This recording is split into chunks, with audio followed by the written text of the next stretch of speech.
Depuis 1989, des centaines d'acteurs du débat public sont venus échanger avec des étudiants et un public toujours plus large.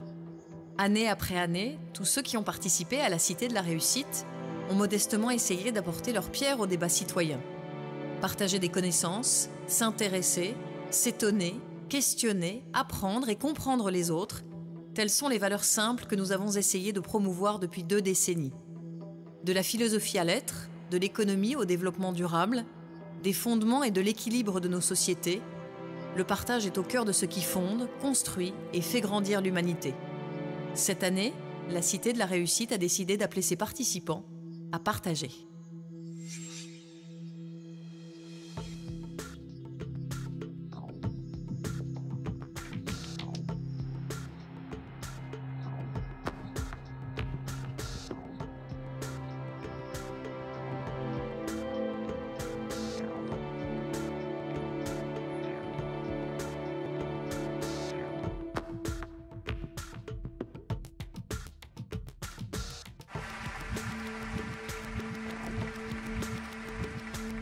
Et bâtir quelque chose ensemble. On est engagé parce que vivre, c'est choisir. Ça veut dire prendre des risques. La réussite ou le succès, c'est une succession d'échecs qu'on surmonte, qu'on contourne. Il faut apprendre à apprendre. J'ai un rêve d'élever l'humanité par la danse.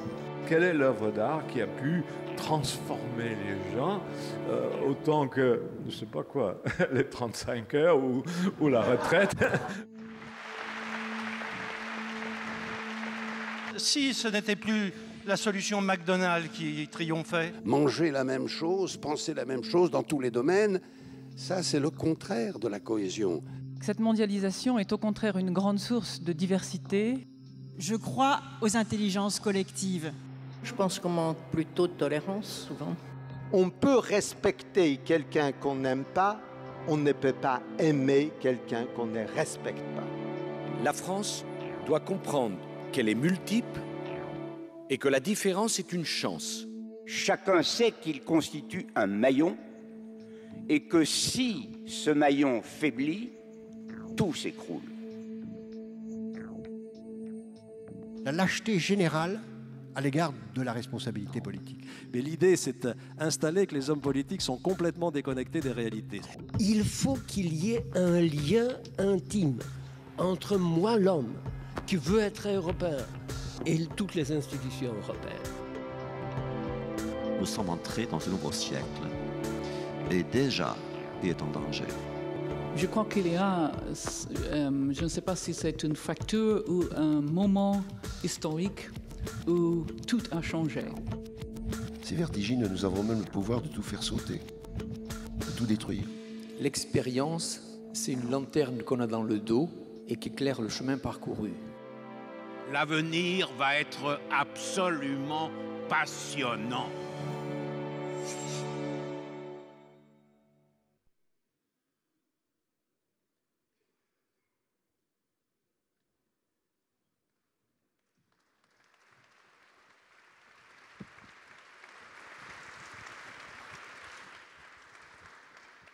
Merci de cet accueil. C'est toujours aussi impressionnant, même si je ne vous vois quasiment pas, de retrouver ce grand amphi de la Sorbonne, de retrouver la Cité de la Réussite, ce formidable moment dont c'est donc les 20 ans.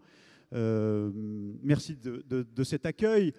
Le partage, on va décliner pendant 3 jours ce thème ici à la Cité, à la Sorbonne.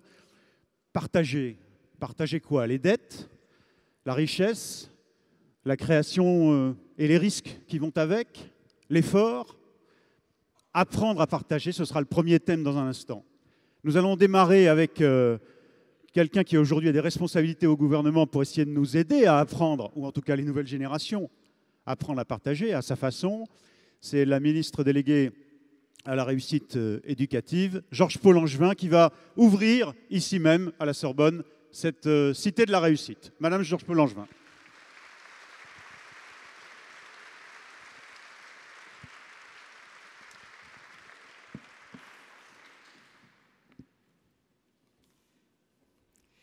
Monsieur Jacques Brecht, Mesdames et Messieurs et chers amis, c'est avec plaisir que j'ai accepté de venir ouvrir ces journées de la Cité de la Réussite qui se déroulent tous les 2 ans à la Sorbonne.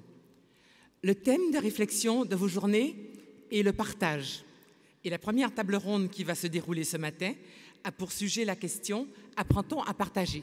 Je suis désolée d'ailleurs, mais malheureusement, je ne pourrai pas entendre les propos de la table ronde, je le regrette vraiment. Cette question et ce thème global du partage ne peuvent évidemment me laisser indifférente. D'abord, en tant que citoyenne. En cette période troublée par la crise, la question du partage, principalement celui des richesses, la question de la répartition des efforts à demander aux uns et aux autres face à cette crise s'avère cruciale. Et j'appartiens à un courant de pensée qui met en avant, face aux difficultés auxquelles notre pays est confronté, les notions de justice, d'équité, de solidarité et donc de partage.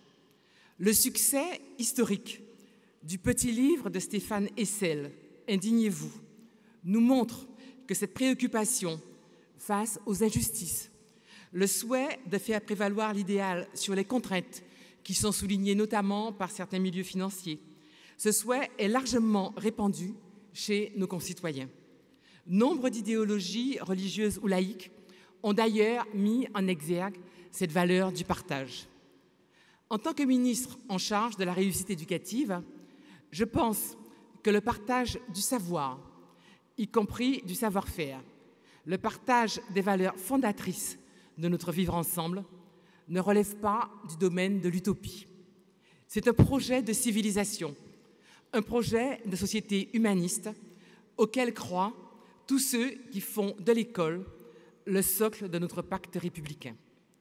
Cette question me semble donc recouvrir, dans mon domaine d'action, 3 aspects principaux. Le partage des savoirs ou des connaissances, le partage des valeurs, le partage de la mission de l'école. Le partage des connaissances transmises par l'école nous est posé aujourd'hui avec une acuité toute particulière. En effet, cette question est liée à une autre question fondamentale, celle de l'accès à ce partage, c'est-à-dire l'accès à la transmission des connaissances qui demeure encore plus aisée dans la réalité pour une minorité privilégiée, tant au plan économique qu'au plan culturel.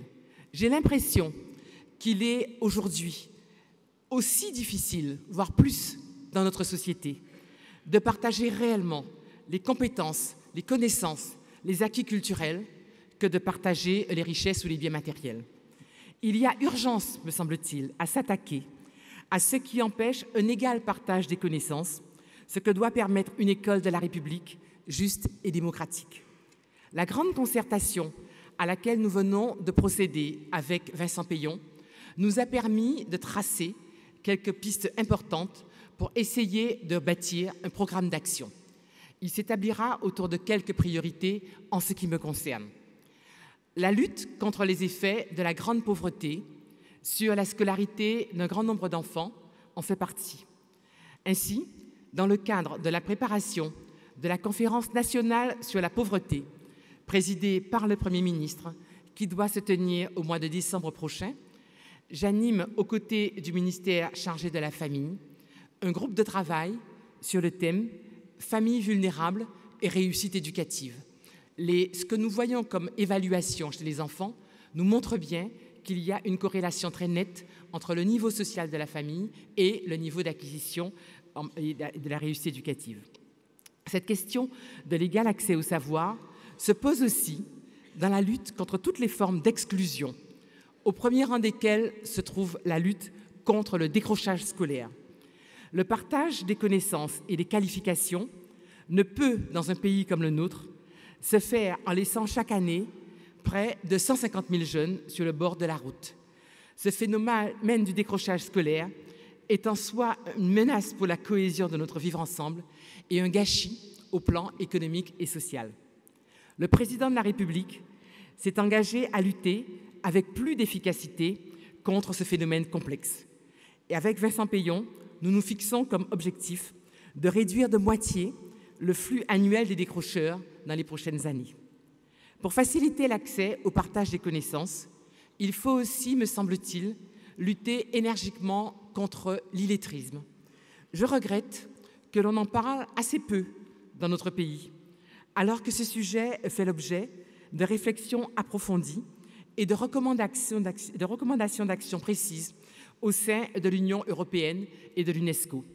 Le constat est pourtant unanime. L'illettrisme est un fléau qui revêt en 2012 une ampleur exceptionnelle dans notre pays, mais plus globalement au sein de l'Union européenne.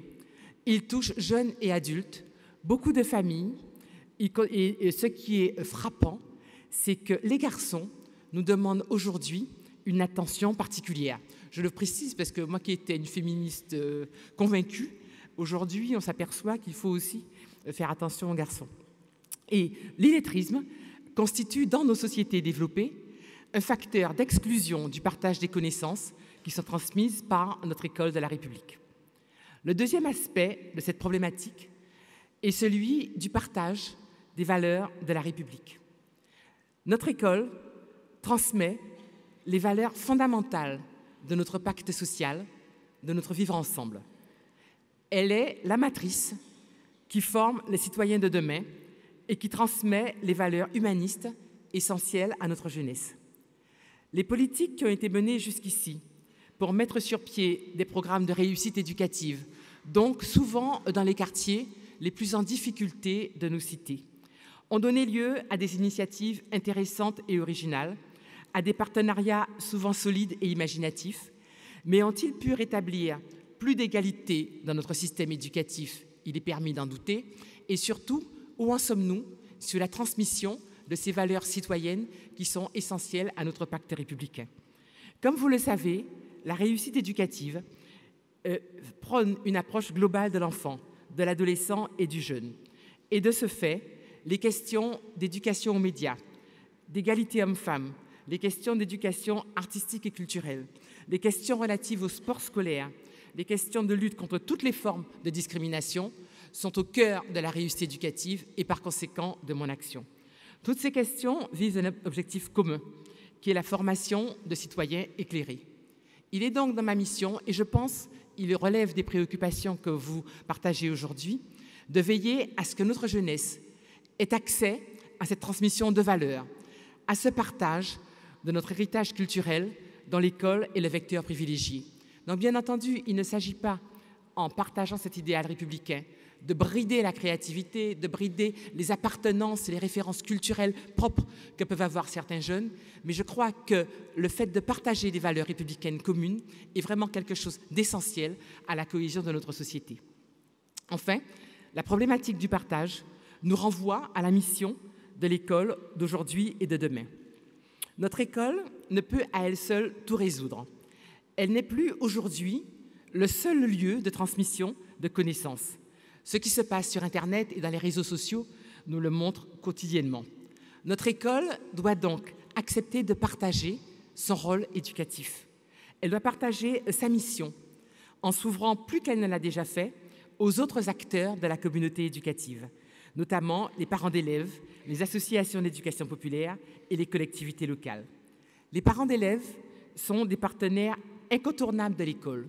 Aujourd'hui, on parle beaucoup de coéducation, ce qui signifie évidemment qu'ils ont avec nous le même objectif de réussite scolaire de leurs enfants et que, par exemple, ils jouent un rôle essentiel dans l'assiduité aux cours qui est elle-même importante pour que l'enfant puisse bénéficier de la transmission des savoirs. Je m'élève contre l'idée selon laquelle les parents sont des missionnaires. La grande majorité des parents souhaitent la réussite de leurs enfants. Il faut donc que l'école arrive à les associer à sa mission et à partager avec eux les préoccupations de la réussite des jeunes. Nous devons partager aussi avec les associations et les collectivités locales. L'entreprise de refondation de l'école que nous avons entreprise reconnaît toute leur place, surtout au moment où il s'agit de repenser les rythmes scolaires et primaires. La journée de l'enfant sera donc découpée entre diverses périodes où les divers acteurs vont intervenir. Donc vous se partagez ce rôle de coéducation autour de l'enfant. Nous devons partager aussi la transmission des connaissances, puisque l'école aujourd'hui est un lieu parmi d'autres de transmission des connaissances et des savoirs. Donc il me semble qu'aujourd'hui, nous avons à adapter le rôle de l'école, qui ne sera pas seulement de transmettre ou de maximum de connaissances, mais c'est aussi un lieu où on apprend à apprendre, où on apprend à se repérer dans le flot d'informations et de connaissances qui submergent le citoyen aujourd'hui.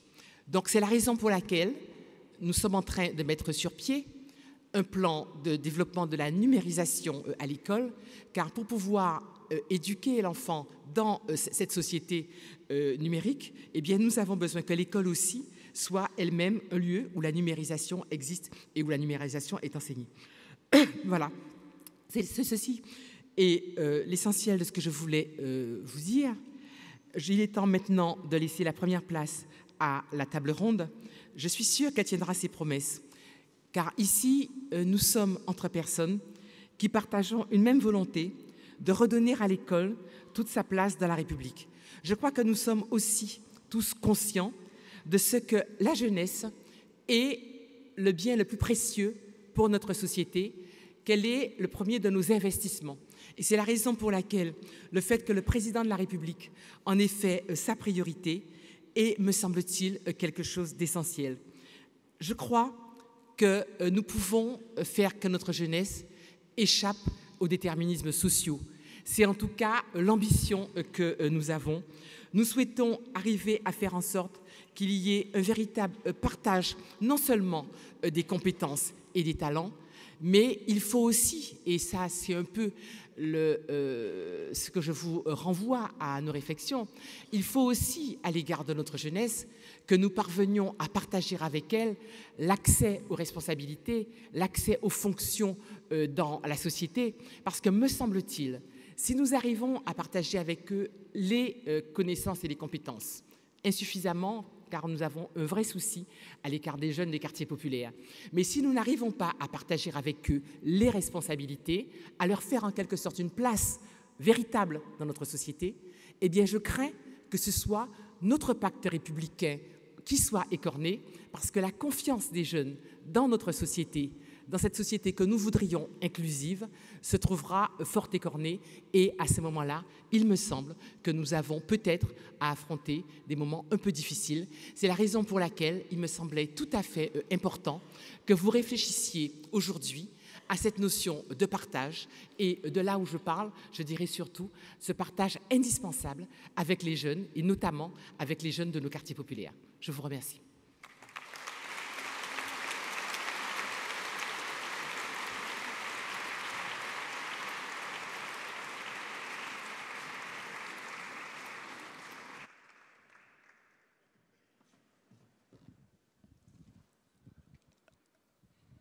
Alors, puisqu'il faut faire attention aux garçons, on va être servi, et ça tombe bien parce que je n'ai que ça à vous proposer, 3 garçons, en l'occurrence, pour cette table ronde. Je vous demande d'accueillir Lilian Thuram, Franz-Olivier Gisbert et Jean-Michel Blanquer.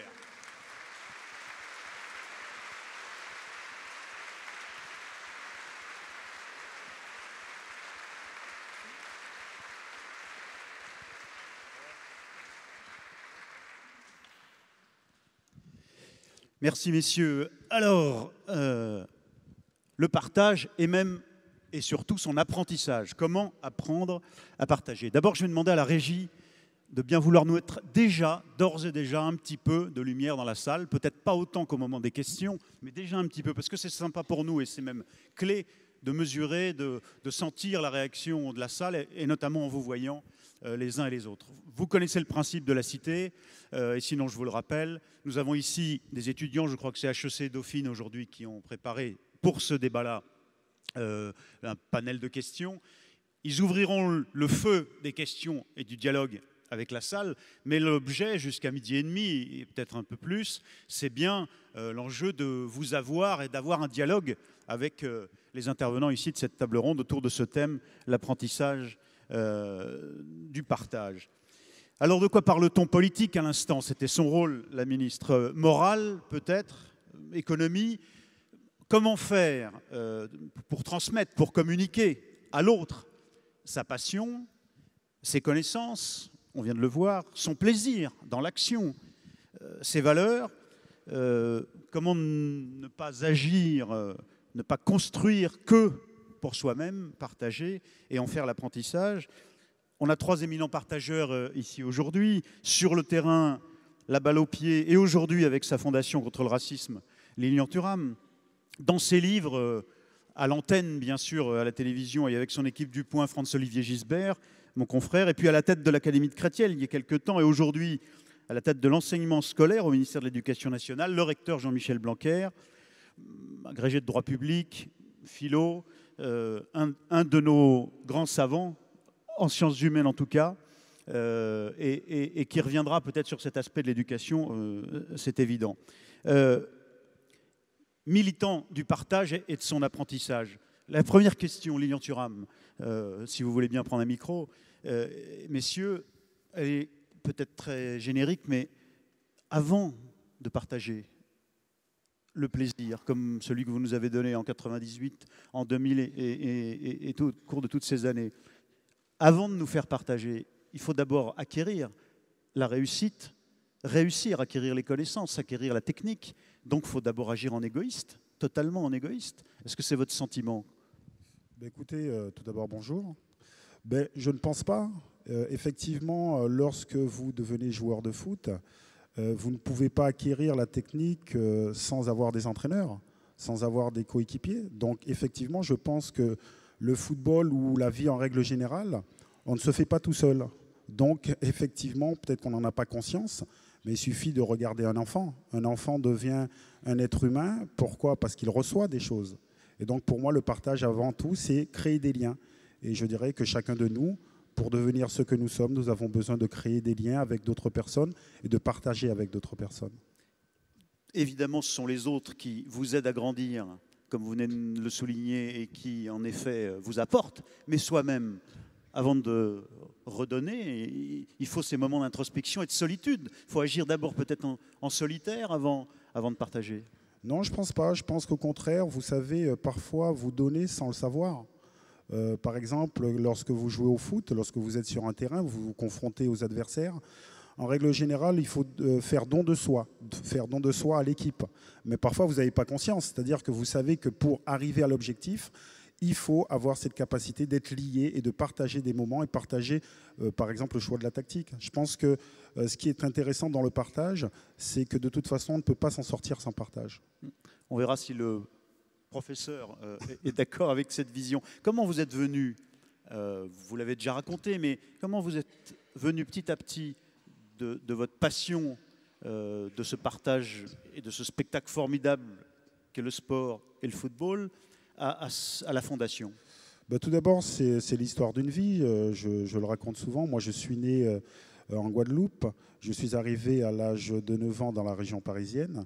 Et j'ai pu constater que rapidement, la couleur de ma peau pouvait interpeller de façon négative certaines personnes.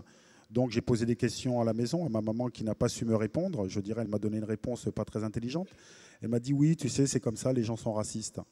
Et donc j'ai eu la chance de rencontrer des personnes qui m'ont expliqué que le racisme était avant tout une construction politique, une construction économique, et que le fait que je sois des Antilles, j'ai pu m'intéresser à l'esclavage pour comprendre ma propre société, pour comprendre ma propre famille.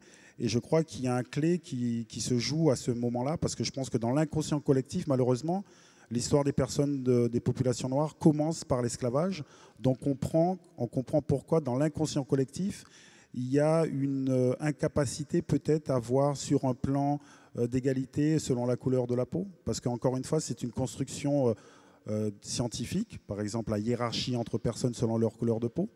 Et donc ça m'a amené aussi à m'intéresser aux autres inégalités, par exemple le rapport qui existe entre les hommes et les femmes, parce que là aussi ce sont avant tout des constructions politiques qui fait qu'aujourd'hui il y a encore certaines inégalités. Et donc je pense que prendre conscience de l'histoire nous permettra de dépasser ces problèmes. Quel est le combat le plus difficile ou l'action la plus difficile que mène la Fondation ? En quoi est-ce que c'est difficile aujourd'hui de faire partager cette idée qu'on est tous égaux dans ce pays ? Écoutez, tout d'abord, il faut prendre conscience que l'égalité est une idée très jeune. on ne le pense pas assez. C'est-à-dire, par exemple, le rapport entre les hommes et les femmes, le droit de vote des femmes, c'est 44. Donc c'est très, très jeune. Et je tiens à rappeler que, par exemple, la hiérarchie selon la couleur de la peau, vous prenez les années 90, c'est l'apartheid. Les années 60 aux États-Unis, c'est la ségrégation. La décolonisation, c'est les années 60 aussi. Il suffit simplement d'écouter ce que disait Jules Ferry en disant que les races supérieures avaient des droits sur les races et des devoirs envers les races inférieures. Donc on voit que cette notion est une notion très jeune. Donc c'est tout à fait compréhensible qu'il y ait des préjugés.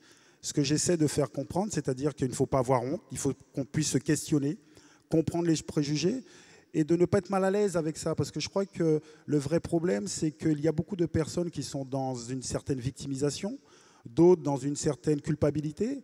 Et je pense qu'il faut prendre de la distance, réfléchir à comment nous pouvons changer les choses et comprendre qu'effectivement, c'est tout à fait compréhensible. Le sexisme existe dans nos sociétés, les préjugés selon la couleur existent. Soyons intelligents aujourd'hui pour construire une société plus juste demain. Franz-Olivier Gisbert, je reviens à cette notion de solitude avant le partage. J'insiste, pourquoi? Parce qu'il n'y a pas de livre, il n'y a pas de création sans d'abord cette solitude devant la page blanche.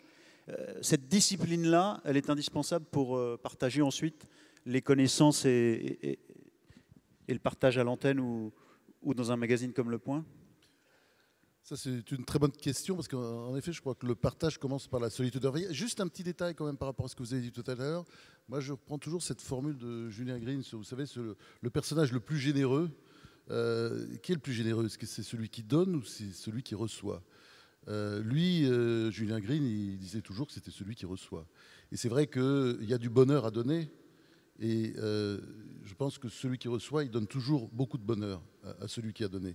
Donc je pense que c'est un angle quand même qu'il faut garder. C'est-à-dire, le partage, c'est bien, mais ce n'est pas sens unique. C'est-à-dire qu'on adore donner et celui qui reçoit, eh ben, quand il a adoré recevoir, celui qui a donné est content. Je crois que ça, c'est quelque chose quand même qu'il faut dire au départ. Bon, je ne dis pas que ça tue pas ça tue pas du tout le débat, mais il y a quelque chose qui va aussi dans ce sens-là. Alors, sur la solitude, c'est important. Parce qu'effectivement, je crois qu'il n'y a pas, dans mon type de travail à moi, c'est impossible de partager s'il n'y a pas la solitude avant. Le journalisme, ça consiste à lire, ça consiste à s'informer, ça consiste effectivement, il y a tout un travail comme ça qui consiste à... Oui, et puis aussi à lire des bouquins, non seulement lire les journaux, mais lire les bouquins.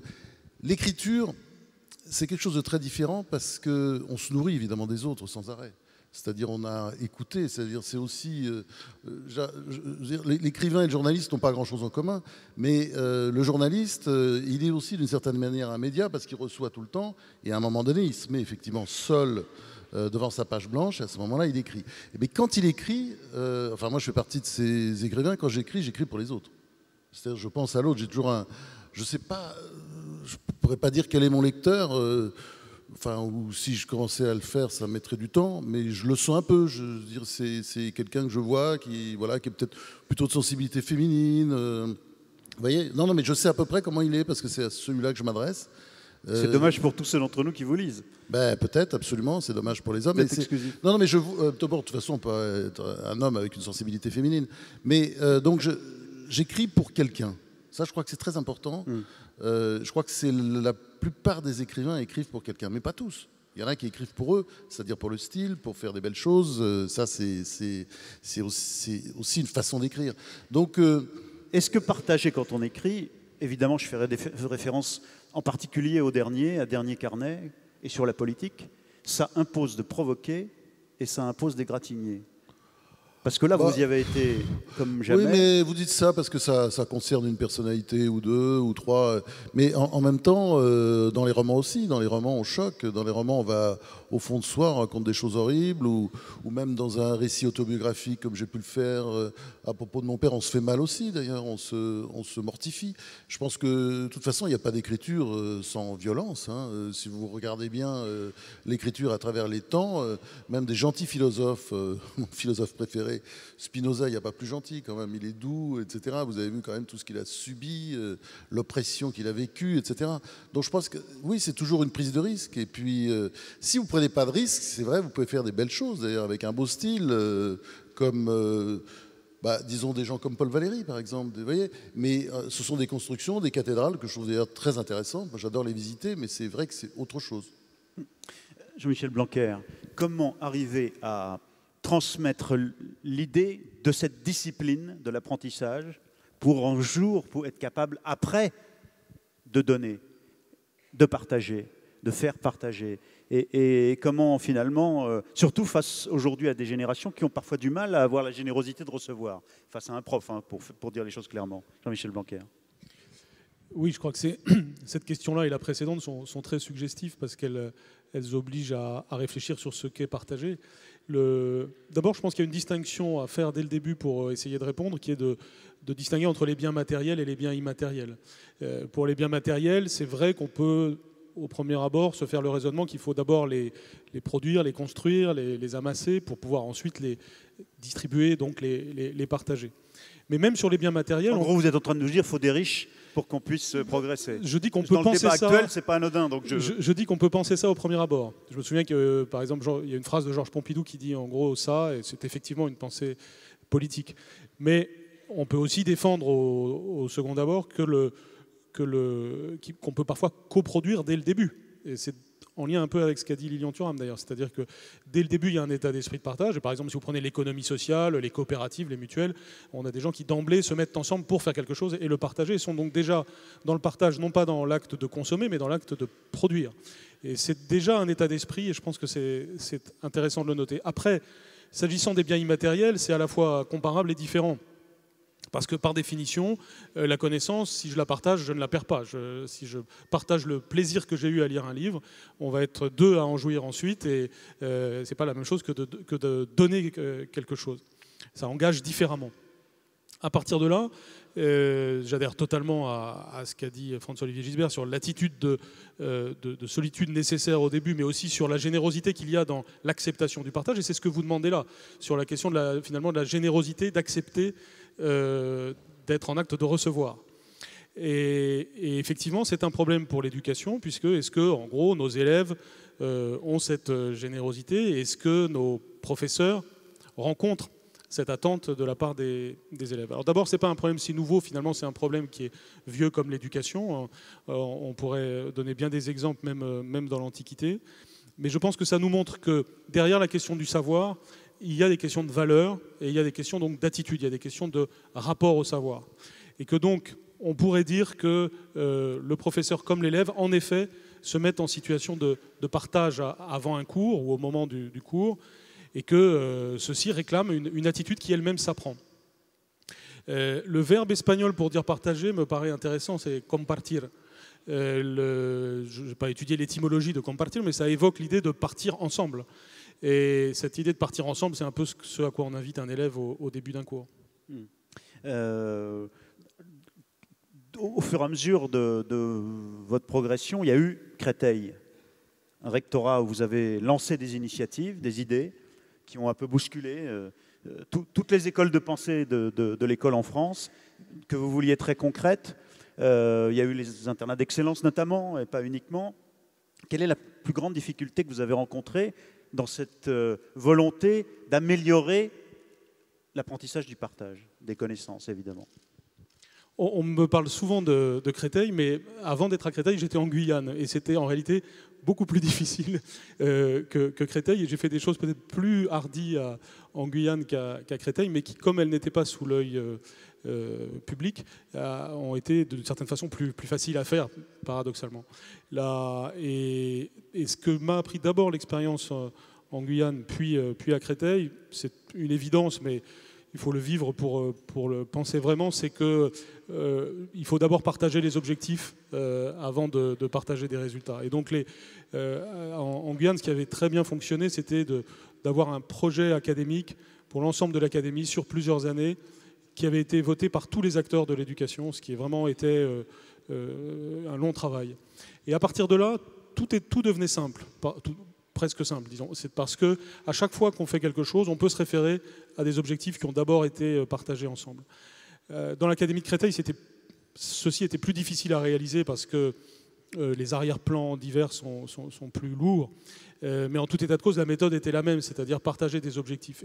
Et l'objectif majeur, c'était notamment celui de l'ouverture sociale, celui de faire que l'école remplisse son grand rôle républicain, d'offrir les mêmes chances à tous, et puis de donner plus à ceux qui ont besoin de plus. Et de ce point de vue-là, ce qui m'a paru important, c'était la méthode pour y arriver, et la nécessité de toujours clarifier les objectifs vis-à-vis des interlocuteurs.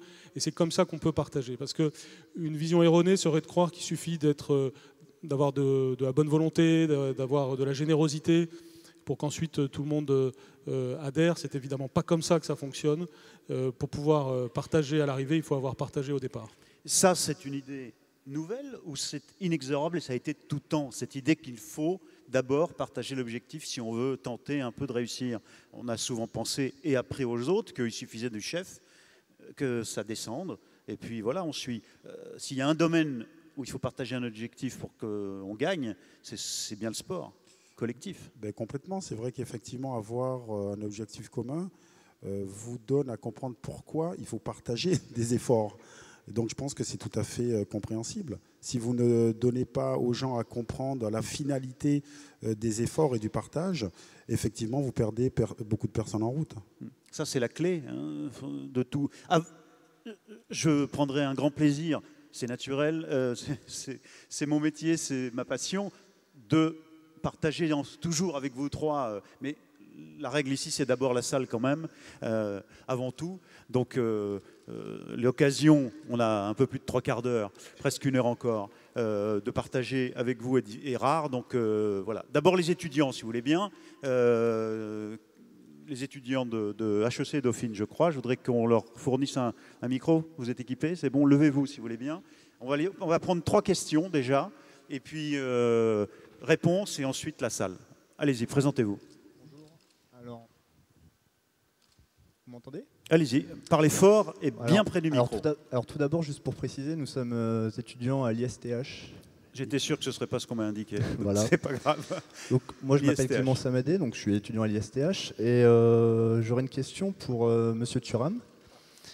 Donc, monsieur, la réussite, en l'occurrence la vôtre, à travers le sport, vous donne-t-elle une responsabilité concernant le partage, notamment à travers votre fondation, et j'aimerais savoir un peu quels sont ces projets, en fait. Première question, merci. Deuxième question d'étudiant, si vous voulez bien. Allez-y, mademoiselle, je vous en prie, présentez-vous. ISTH aussi? Oui, ISTH aussi. Parfait. Dites-nous ce que c'est que l'ISTH d'un mot, parce que... L'Institution des techniques et des sciences humaines. D'accord. Alors... Donc, moi, c'est une question à tous. Le partage est souvent vu comme une notion vertueuse. Alors, est-ce que justement, si elle est poussée à l'extrême, est-ce qu'elle peut devenir néfaste pour l'homme? C'est-à-dire, juste expliquez-nous un petit peu, qu'est-ce que vous voulez dire? Est-ce que le partage peut devenir un vice, en fait? Est-ce que trop partager pourrait devenir néfaste à l'homme? Bien. Merci. Troisième question. Et ne serait-ce qu'avec la seconde, on pourrait... développer des... Bonjour messieurs, donc, je suis Mike Zamba, étudiant à l'ISTH. Et donc ma question s'adresserait à tous et ce serait peut-on penser une société où l'idée de partage est inexistante? Merci. Eh bien c'est bon, on peut tenir jusqu'à la fin du débat, déjà avec ces 3 questions. Mais je vous rassure, on y reviendra quand même. Alors qui veut... Lilian Thuram, responsabilité déjà. Ben, tout d'abord, je ne me sens pas une certaine responsabilité de partage. Je dirais que pour ce qui est de la fondation, c'est que j'ai eu la chance d'avoir été joueur de foot, d'avoir gagné la Coupe du Monde, d'avoir une certaine notoriété. Et je pense que je peux me servir justement de cette notoriété pour questionner plus facilement les enfants. Parce qu'avec la fondation, nous allons dans les écoles, nous allons discuter sur le racisme. Et malheureusement, nous vivons dans une société, je dirais, où la parole des joueurs de foot vaut parfois plus que des professeurs. Pourquoi malheureusement? Ben parce que c'est malheureux. Je pense que les professeurs ont beaucoup plus à dire et leur parole devrait être portée plus haut que les joueurs de foot. Mais disons que j'ai la chance de rentrer plus facilement en contact avec eux et donc essayer de leur expliquer le pourquoi du racisme et expliquer vraiment que c'est vraiment des constructions. Donc nous avons mis en place... un outil pédagogique pour les professeurs de CM1, CM2 pour discuter de ce sujet. Nous avons par exemple dernièrement fait une exposition au Quai Branly qui s'appelait L'invention du sauvage. Et pour expliquer que oui, il n'y a pas si longtemps que ça, les personnes de couleur noire, des Amérindiens, des Asiatiques ou des gens venus d'Océanie, on allait les voir dans les jardins d'acclimatation, dans des zoos humains. Et c'est pour cela qu'il y a des préjugés. Parce que par exemple, la dernière exposition universelle en 1958 à Bruxelles, il y avait des zoos humains.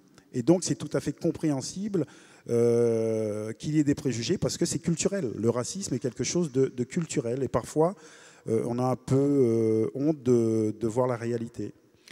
Je rebondis sur la question sur le vice, pour enchaîner sur cet aspect-là. Même si on revient sur la responsabilité, la discussion est totalement ouverte. Mais est-ce qu'au fond, il n'y a pas un risque à vouloir, par exemple, promouvoir systématiquement le partage, à nier la réalité, à vouloir être, par exemple, dans le politiquement correct exclusivement? Est-ce que ça peut pas être un des vices de l'obsession du partage? Ben écoutez, le vice pour moi de la société serait accepter les inégalités. Et donc le partage, je crois qu'en règle générale, apporte à une certaine réflexion sur l'égalité. Et donc je crois qu'il faut réfléchir à rendre la société plus égalitaire. En règle générale, ceux qui peuvent penser que le partage est un vice, c'est parce qu'ils se situent dans une position de hiérarchie. Voilà. C'est-à-dire, par exemple, effectivement, le discours qui dirait non, trop de partage, ça veut dire que vous avez assez pour vivre déjà. Est-ce que ce n'est pas aussi un discours ou une mauvaise formulation d'une idée simple qui est de dire, avant de partager, il faut quand même partager l'effort. C'est-à-dire qu'il ne faut pas que le partage devienne un moyen d'éviter l'effort à un grand nombre d'entre nous? Ben écoutez, le partage, encore une fois, je pense que c'est quelque chose de tout à fait naturel. C'est-à-dire qu'il n'existe pas de société sans partage. Nous ne pouvons pas devenir être humain sans partager avec l'autre. Sur ce débat de l'effort, de la difficulté, du vice éventuel et de la responsabilité, Franz Olivier, Jean-Michel Blanquer. Il y a deux choses dans le partage. Si on parle du partage des connaissances, c'est évidemment, c'est clair que le partage, il doit être total et absolu. Je veux dire, on ne va pas dire à un moment donné, il faut s'arrêter. Et contrairement à ce que vous dites, je pense à ce moment-là, il n'y a plus de politiquement correct. C'est-à-dire que tout est balayé. Et la connaissance totale, absolue, de toute façon, qui est impossible dans la société actuelle, enfin, l'ouverture totale, c'est évidemment quelque chose qu'il faut espérer. Là, je ne vois aucun vice. En revanche, le partage des richesses, bien sûr, là, on voit un vice. C'est-à-dire, évidemment, je suis d'accord avec Liliane Thuram quand il dit qu'il faut limiter, lutter en permanence contre les inégalités qui sont criantes dans nos sociétés, c'est l'évidence. Mais une société qui est basée sur le partage total, ça ne fonctionne jamais. Bon, il y a eu le modèle marxiste-léniniste qui s'est effondré économiquement avec la chute de l'Union soviétique en 1989. Il y a eu le modèle chinois qui est mort également. Enfin, et tout ça, d'ailleurs, tenait avec des inégalités totales et absolues, parce qu'évidemment, entre le bas peuple qui mangeait des racines en Chine et puis les dirigeants qui se gobergeaient et qui tuaient d'ailleurs à tour de bras des dizaines de millions d'habitants, il y avait une différence.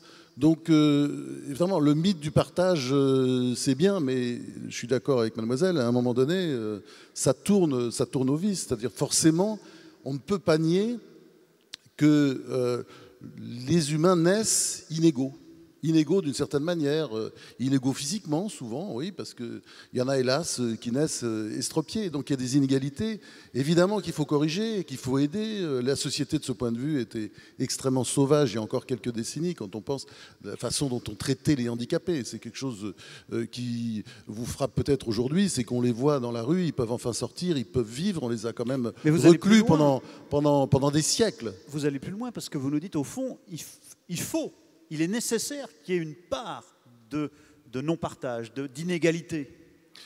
On sait bien que, regardez, si on fait un discours politique, il faut d'un côté la production, de l'autre côté la redistribution. On est d'accord là-dessus. C'est pour ça qu'il y a besoin, dans toute démocratie, d'une gauche et d'une droite. Évidemment, ce n'est pas si simple, parce que la droite, parfois, est très bonne dans la redistribution, ou pas si mauvaise, et la gauche peut être également très bonne dans la production. Donc, je ne veux pas caricaturer, ce débat est idiot, mais évidemment, une société, elle est composée de gens qui avancent, qui font, et après, évidemment, qui donnent. C'est pour ça qu'il ne faut jamais oublier le partage. Je ne tiens pas du tout un discours contre le partage. Je suis évidemment pour le partage. Moi, je fais de la provocation. Oui, mais je réponds à ça. C'est-à-dire que l'inégalité, de toute façon, elle est inhérente. Je veux dire, on ne peut pas nier l'inégalité. Enfin, alors la France est connue pour être une société qui recherche l'égalité, ce qui est d'ailleurs pas une si mauvaise chose. Moi, je fais partie de ceux, oui, liberté, égalité, fraternité, très bien. On est d'accord avec ça. Simplement, on ne peut pas baser la société sur le partage.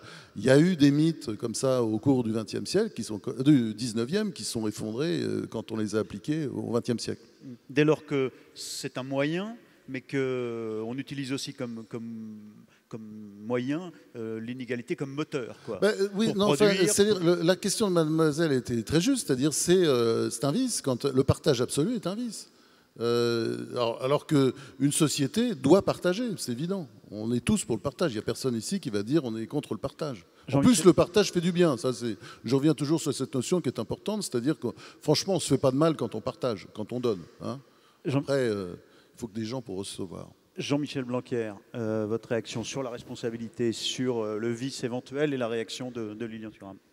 C'est vrai que les deux questions sont tout à fait symétriques, puisque l'une nous invite à penser le zéro partage et l'autre l'infinité du partage. Donc, dans le premier cas, c'est que ça nous renvoie forcément presque à une définition de l'homme, c'est-à-dire que bien sûr que c'est impossible de penser une société sans partage, puisque par définition l'homme est un animal politique, pour reprendre la formule d'Aristote, il ne peut pas vivre seul, et donc il partage bien quelque chose. Donc l'absence totale de partage est impensable pour une société humaine. Après, elle peut prendre des formes bien différentes. S'agissant de l'absolu du partage, je ne vais pas répéter ce que vient de dire Franz-Olivier Gisbert, qui est déjà assez évident sur le plan matériel, disons. Mais par ailleurs, sur le plan individuel, cette question a beaucoup de sens aussi. C'est-à-dire que qu'est-ce que ça donne lorsque quelqu'un se donne totalement ? On a la figure socratique, la figure christique et bien des figures dans l'histoire où lorsqu'on va jusqu'au bout de soi, c'est finalement la mort. Et évidemment, ceci invite à la réflexion parce que ce soit sur le plan individuel ou sur le plan collectif, on doit toujours raisonner sur une forme d'équilibre finalement. Et ça rejoint aussi votre première question entre le partage, qui est une forme de don, y compris l'acceptation de recevoir, la générosité de donner, la générosité de recevoir, mais aussi le nécessaire retour sur soi.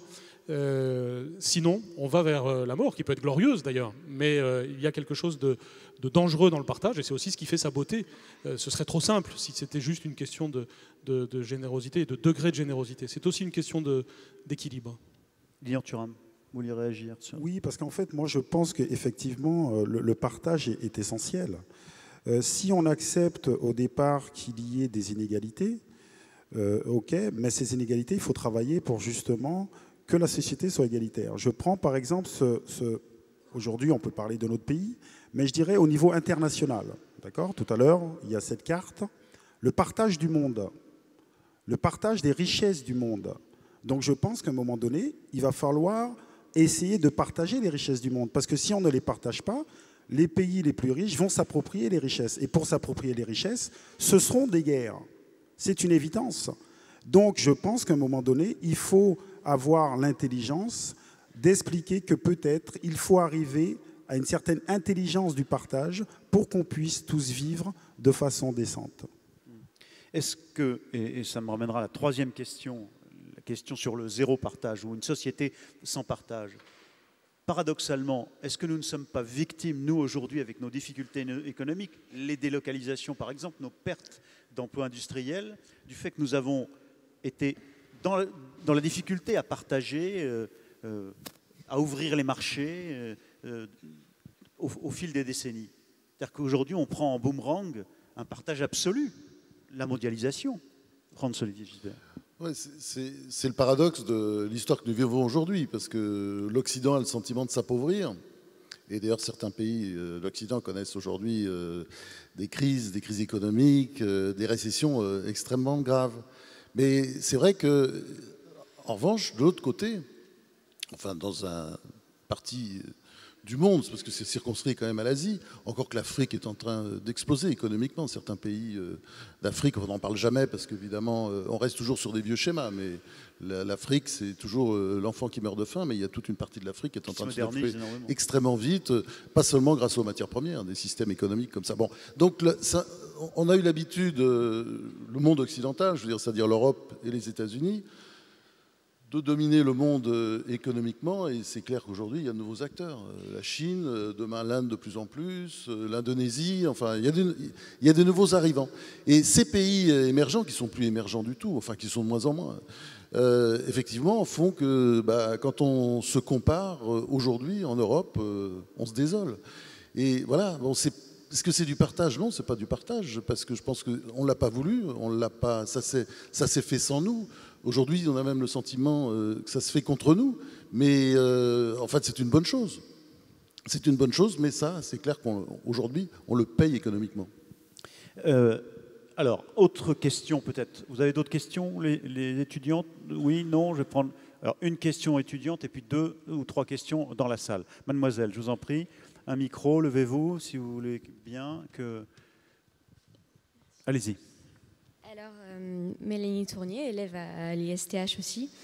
Alors, ma question s'adresse un peu à tous. Le partage est-il, selon vous, moins évident dans une société d'abondance comme la nôtre? Merci. Allez, je prends 2-3 questions de la salle elle-même. Manifestez-vous, si vous voulez bien, en levant le bras ou en vous levant. Voilà, monsieur, merci. Allez-y. Allez-y, levez-vous si vous voulez bien. Quand on vous voit, ce sera plus facile. Allez-y, parlez fort dans le micro. Oui. On a beaucoup parlé de l'école, de la politique, de la sociologie, mais dans les entreprises, le problème du partage est également une vraie question, parce que on a, je pense, besoin de partager avec les plus jeunes, avec ceux qui arrivent. Et je voudrais savoir... ce que vous pensez de ça, parce que dans l'entreprise, on le fait au bénéfice à la fois personnel et de l'entreprise. Et donc, comment est-ce qu'on peut former nos jeunes étudiants à se préparer à ça? Je ne suis pas sûr que ce soit le cas. Merci. Autre, là-bas. Mademoiselle, c'est ça? Levez-vous. Oui, je vous en prie. Oui, oui, allez-y. On va vous passer un micro. Ce n'est pas le plus simple, mais on va y arriver. Voilà, merci beaucoup. Je vous en prie. Oui, bonjour. Je viens de l'Académie de Guyane. Je suis de passage ici. Je voudrais poser une question. Je voudrais savoir, j'ai bien entendu le mot partage, qui est un grand mot. Vous avez beaucoup parlé sur la portée philosophique, politique. Mais moi, j'ai envie de revenir d'un côté beaucoup plus terre-à-terre, pour les acteurs que nous sommes. Comment aider les parents, puisque vous avez, Madame Paul Volangerin a parlé des parents d'élèves, comment aider les parents à partager quand ils sont dans une tourmente économique, ils n'ont pas de moyens de survivre comme il se doit. Comment aider les élèves qui se trouvent dans des lieux complètement désertiques, qui n'ont aucune perspective économique et qui arrivent à des suicides assez souvent sur le terrain. Et je voudrais, si c'est possible, qu'il y ait une piste qui nous soit donnée en tant qu'acteurs pour voir ce qu'on pourrait en mettre en place. Merci. Merci. Une dernière question, peut-être dans les gradins de ce côté-là. Allez, monsieur, voilà, allons-y, derrière vous, là, derrière vous. Voilà, allons-y. Bonjour. Est-ce que la notion de partage n'est pas indissociable de la notion de réciprocité? Si la notion de partage n'est pas indissociable de la notion de réciprocité, ça pourrait signifier d'une part qu'elle n'est pas exclusive de l'effort, et que d'autre part, si la société soviétique à laquelle je crois on a fait allusion s'est effondrée, c'est que justement cette notion de réciprocité n'existait plus, à la fois réciprocité du consentement et réciprocité des efforts. Merci. Allez, monsieur devant, je vous ai frustré, allez-y, vous aussi, et on s'arrête là pour ce deuxième tour. Merci. S'il vous plaît, quelles sont les limites entre le partage et l'appartenance? Est-ce qu'il s'agit de briller toute appartenance? Aussi, quelques mots, si vous voulez, si vous permettez, sur le triangle partage, différence et diversité. Merci. Merci. Alors, il y a cette question de l'abondance, Et est-ce que finalement, il n'y a pas un paradoxe dans une société d'abondance de se poser la question du partage, parce que c'est peut-être là qu'on aurait le plus de difficultés. Il y a le partage dans l'entreprise. Est-ce que c'est sa nature même, ou est-ce qu'au contraire c'est plus difficile de partager aujourd'hui, paradoxalement, dans l'entreprise? La question plus spécifique de l'enseignement, des parents, des professeurs, de leurs difficultés. Et puis, ça nous ramène à l'abondance peut-être, la notion de réciprocité qui aurait disparu ou non. Alors, Jean-Michel Blanquer. Sur la rareté et l'abondance, je crois que c'est de nouveau effectivement des critères à prendre en compte, à la fois pour les biens matériels et pour les biens immatériels. Ça change la donne.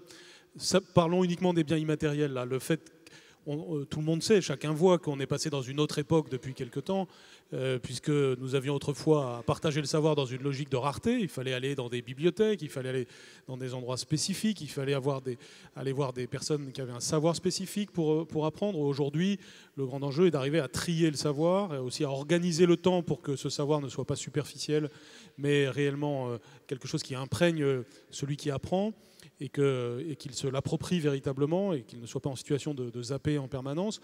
Donc on a changé de logique parce qu'on est passé de la rareté à l'abondance.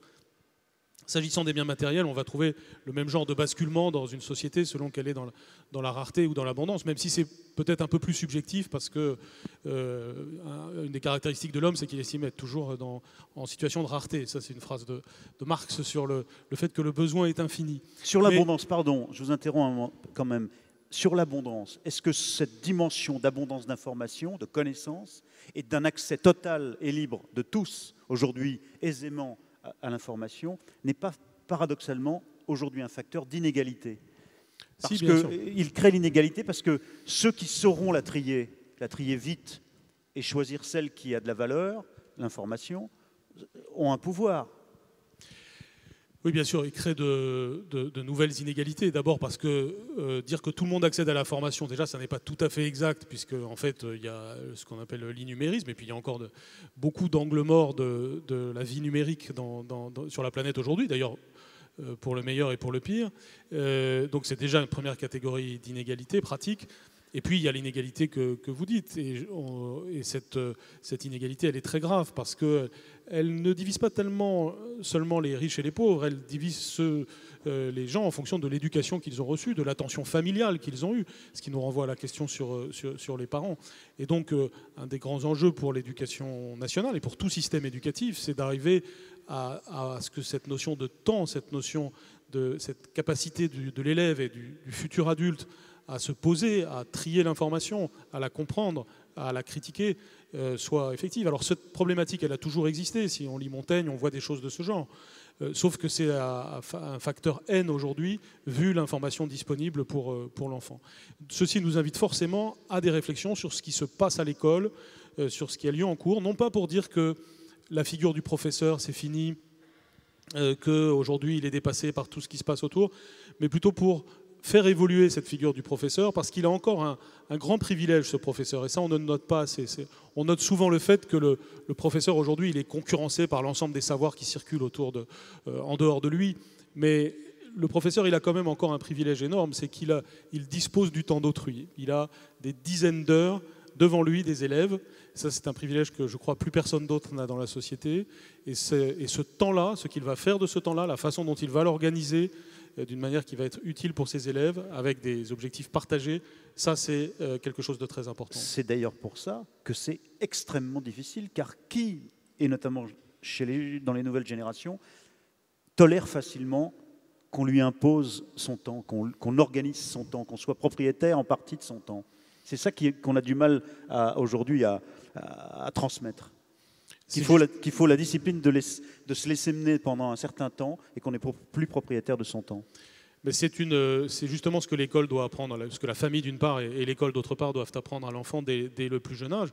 L'école ne doit pas être en situation de suivre sans arrêt la modernité et d'essayer d'imiter ce qui se passe en dehors d'elle. Elle doit au contraire équilibrer ce qui se passe en dehors d'elle, non pas en ignorant ce qui se passe en dehors d'elle, mais en s'appropriant ce qui se passe en dehors d'elle.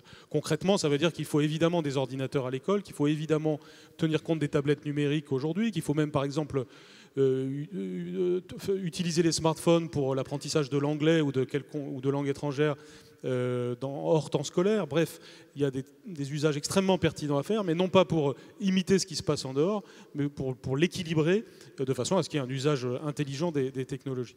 J'aurais voulu répondre sur les questions de parents et des questions concrètes, mais je le ferai après. On va y revenir. Voilà, je voudrais, sur l'abondance, sur la question du partage dans l'entreprise, qui est censée être, dès qu'elle réussit, source d'abondance, l'entreprise, de richesse, sur la difficulté, la réciprocité. Quelles sont vos réactions?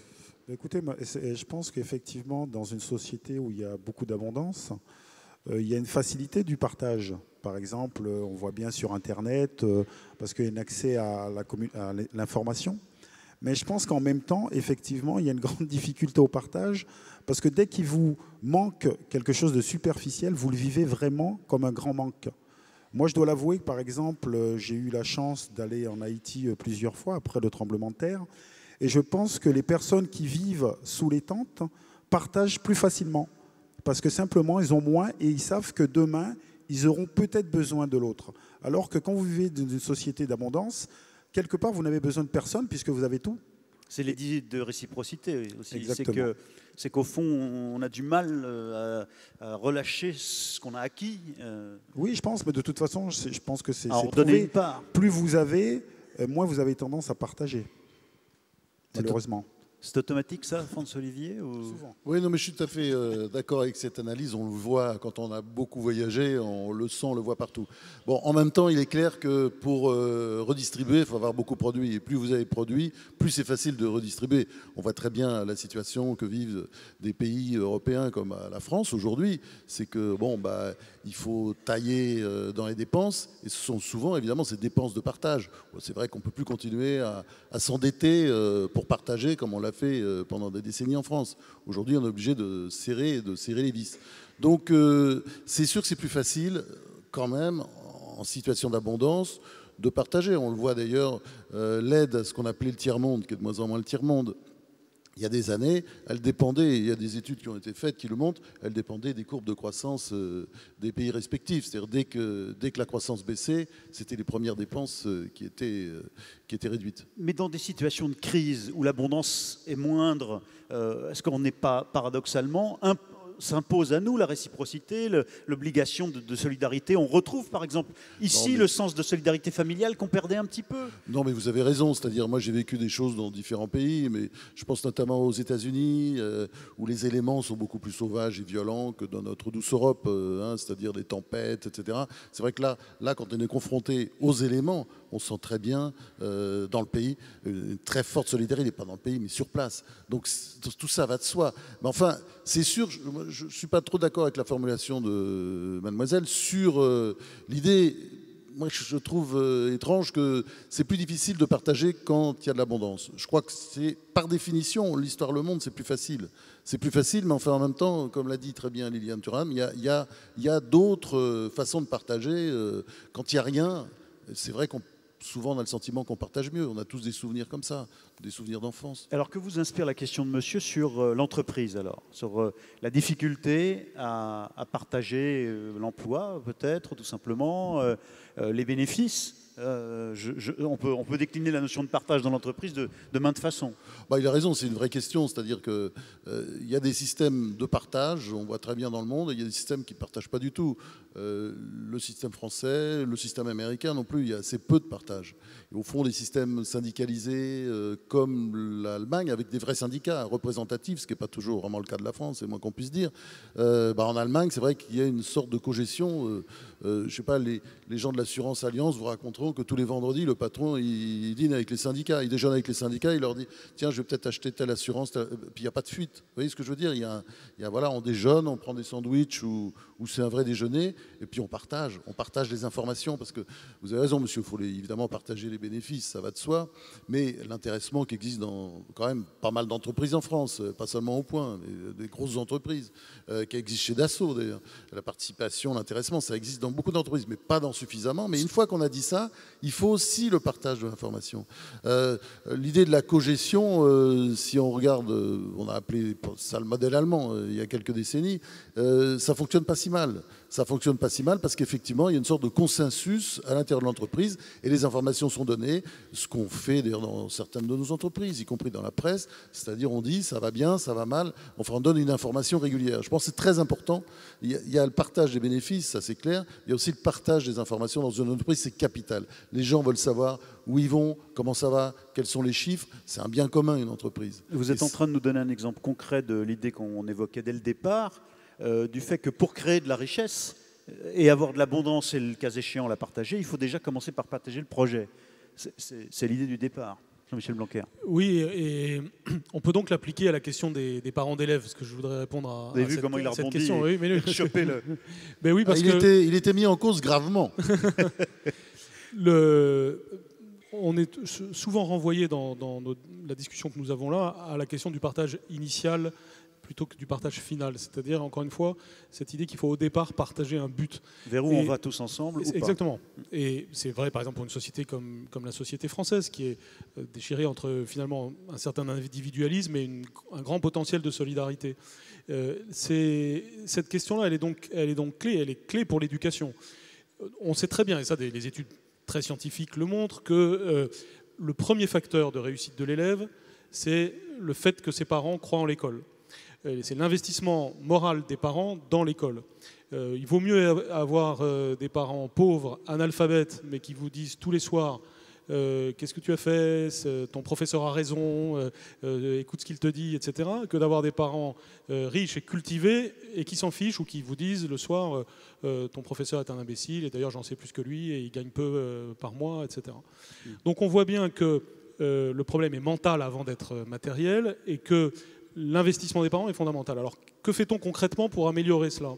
Des opérations qui, notamment, consistent à mieux mêler les parents à la scolarité de leur enfant dès le début de la scolarité. On avait fait une expérimentation, justement, dans l'Académie de Créteil et qui, maintenant, existe dans toute la France, qui s'appelle la mallette des parents, qui consiste, pendant les premiers mois de l'année, à avoir des modules avec les parents d'élèves où on les reçoit, où on leur explique qu'ils sont bienvenus à l'école ou au collège, où on leur explique comment se passent les devoirs que l'on doit faire, quels sont les enjeux de l'éducation, comment partager des objectifs communs. Autrement dit, cette complicité entre l'école et les parents est un facteur clé de réussite de toute éducation, de tout système éducatif, et c'est un des vecteurs sur lesquels on doit jouer, et notamment dans le contexte de la nouvelle loi qui va être votée ces prochains temps. Donc cette dimension-là me paraît importante. Et je voudrais donner une illustration un peu concrète aussi de la notion de partage par rapport à la question qui a été posée par une Guyanaise. Donc je suis évidemment sensible à cette... Et il n'y a pas eu de... On n'est pas complices. Hein, je ne savais pas qu'il y avait quelqu'un de Guyane dans la salle. Mais c'est justement l'internat d'excellence de Maripasoula. Maripasoula, c'est la plus grande commune de France, c'est aussi la plus grande commune d'Europe. C'est en Guyane, c'est aussi un des endroits les plus violents qui soit, parce qu'il y a des chercheurs d'or, parce qu'il y a... La plus grande en surface. En surface, bien sûr. sûr. Pas en nombre d'habitants. Non, pas du tout en nombre d'habitants. Ça doit être la plus faible densité aussi de France et d'Europe. Et c'est un endroit où ça rejoint des choses qui intéressent beaucoup Lilian Thuram, parce qu'il y a des jeunes Amérindiens et des jeunes Noirs marrons, c'est-à-dire des descendants de ceux qui ont fui les exploitations avec des esclaves du Suriname. D'accord. Et donc, souvent, ils ont été en guerre, ces populations, et la coexistence de tout le monde n'est pas facile. Souvent, tout ceci dans le passé a été synonyme de prostitution enfantine, d'alcoolisme chez les jeunes, etc., et de suicide. Il y a été fait référence. On a créé depuis peu, il y a un internat dans cette ville de Maripasoula. Et cet internat est en train de produire ses premiers effets, c'est-à-dire qu'on a des enfants qui vivent ensemble, qui partagent des choses ensemble, qui se connaissent et qui commencent à avoir des projets collectifs et individuels et qui se projettent dans le temps. Et c'est une autre idée par laquelle je voudrais terminer sur ce point, c'est que toutes ces questions de partage qui parfois nous conduisent à parler un peu d'un partage dans l'espace, partagé entre les personnes, en fait nous renvoient aussi beaucoup à une question de vision du temps. Il y a du bon partage quand on a le sens du long terme, quand on a le sens de la durée, quand on a le sens de l'investissement, des graines qu'on sème. C'était l'exemple qu'a donné François-Olivier Gisbert sur l'Allemagne, c'est-à-dire l'idée quand on a une idée de l'entreprise qui est commune, sur le long terme, où l'idée n'est pas de partager tous les 3 mois les bénéfices qu'on a fait, mais d'investir en permanence au bénéfice de tout le monde. Ça, c'est évidemment essentiel, et c'est vrai dans tous les domaines, évidemment dans le domaine éducatif plus que tout autre. Question de la salle encore, à nouveau, alors tout au fond, monsieur ou madame, je ne vois pas bien, je voudrais qu'on, voilà, s'il vous plaît, je ne vois pas assez bien, mais je crois que c'est une dame, non, c'est pas, j'en sais rien, mais à la réaction de la salle, c'est un monsieur. C'est un monsieur, bonjour. Vous avez des flashs dans les yeux. On vous verra. Allez-y, posez votre question. Oui, voilà, j'avais une question qui s'adressait essentiellement à Lilian Thuram, mais je voudrais partir juste d'une idée pour... Parlez très près du micro, sinon on ne vous entend pas. Voilà, là c'est mieux. D'accord. J'avais une question qui s'adresse plus à Lilian Thuram. Je pars d'abord de l'idée que, en gros, on vit dans une société aujourd'hui où on doit, selon moi, passer de la tolérance qui tourne souvent à l'indifférence, à la reconnaissance entre êtres humains. C'est-à-dire que s'il n'y a pas un sursaut spirituel, ce qui ne veut pas dire religieux, un sursaut humain, je pense qu'une partie de l'humanité dans l'homme est menacée. Voilà. Donc je pars de ce point de vue-là pour poser ma question. Il me semble que est-ce que vous ne pensez pas que le partage, vous avez parlé de partage, c'est fait pour créer du lien social, et c'est l'occasion de créer du lien social. Il me semble que dans le monde d'aujourd'hui, si on ne partage pas, on est fichu quelque part. C'est-à-dire que non seulement les ressources de la planète et tout ce qui se passe font qu'il va falloir partager, mais je crois que le partage essentiel se partage plus est celui qui concerne les biens immatériels. Et il me semble que c'est la question de partager d'abord notre propre humanité, et que partager cette propre humanité, c'est ça qui est le partage, quelles qu'en soient les formes. Voilà, je voulais votre regard, Lilian Thuram, s'il vous plaît, sur cette question, et les autres interlocuteurs. Merci. Merci. Alors, autre question dans la salle. Bonjour. Je souhaitais revenir sur les relations entre le partage et les nouvelles technologies. Le partage et les nouvelles technologies. Je pense notamment à la webosphère, où nous avons les partisans du « il faut tout partager justement et être libre là-dedans ». Mais nous avons également les partisans de ceux qui disent non, il faut des lois étatiques, il faut des lois législatives pour encadrer le partage justement. Voilà. Merci. Ici, monsieur. Je vous en prie, levez-vous pour que les hôtesses puissent vous apporter un micro et qu'on puisse vous entendre.